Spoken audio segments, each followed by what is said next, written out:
मीनारा मस्जिद को लेकर वक्फ बोर्ड ने एक ऑर्डर दिया था और इस ऑर्डर में ये था कि जो पहले के ट्रस्टी हैं यानी जो पहले का ट्रस्ट है उसे पूरी तरह से ख़त्म कर दिया जाए और जो वक्फ बोर्ड ने जिनको अपॉइंट किया है उन्हें वहाँ नियुक्त किया जाए।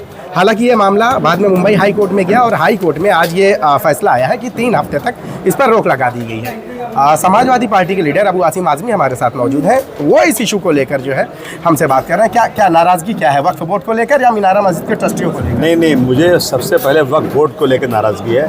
वक्फ बोर्ड के CEO को कोई अथॉरिटी ही नहीं है कि वो इस तरह से ट्रस्टीज़ को अपॉइंट कर दे। ट्रस्टीज़ वो लोग होते हैं जो काम करते हैं। अच्छा, ट्रस्ट एक वक्फ है, एक ट्रस्ट है। ट्रस्ट भी तो एक ऑर्गेनाइजेशन है ना। तो ये ट्रस्ट में जब 1879 से इतने सालों 150-200 सालों से ट्रस्ट में रजिस्टर है और इसके ट्रस्टी मेंबर ही हो सकते हैं, तो नॉन मेंबर को वक्फ बोर्ड के CEO को क्या अधिकार है अपॉइंट करने का?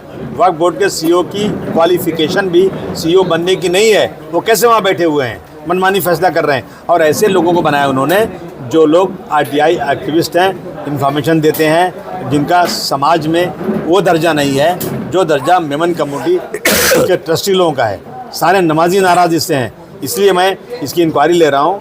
और जो मुझे बातें सुन रहा हूँ, मैं जाऊँगा वहाँ पर और उसको हम लोग अच्छी तरह से लड़ाई लड़ेंगे। मामला 3 साल से चल रहा है और कुछ 85 प्रॉपर्टी जो है उन्होंने ट्रांसफ़र किया है विदाउट मतलब कि वक्फ को जो है कॉन्फिडेंस में लेके नहीं बल्कि ट्रस्ट लेवल पे। जबकि वक्फ बोर्ड का ये कहना है कि ये जो भी मिल्कियत इन्होंने ट्रांसफ़र किया है ये गैर कानूनी है, इसके लिए उन्हें वक्फ बोर्ड से NOC लेनी चाहिए। नहीं, वो ट्रांसफ़र बिल्कुल नहीं किया है।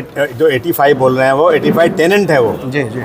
एक बिल्डिंग इनकी है इमामबाड़े में, पठानवाड़ी में, उसमें उसको रीडेवलपमेंट करने के लिए उन्होंने कंसर्न लिया है टेनेंट से। वो कोई बेचना नहीं हुआ, ट्रांसफ़र करना नहीं हुआ, उनको बना के देंगे।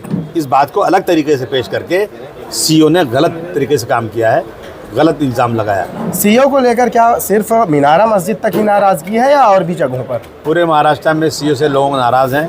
पहली बात, CEO इस काबिल नहीं है कि उस सीट पर बैठ सके। आप मानते हैं कि मोइन तहसीलदार को यहाँ से जो हटाया गया था वो एंटीलिया को लेकर जो उन्होंने उस रिपोर्ट की मुखालफत की थी जिसमें एंटीलिया को नॉन वक्फ कहा गया था, जबकि उनकी रिपोर्ट के मुताबिक एंटीलिया वक्फ लैंड थी, उसके बाद ही इनको लाया गया है।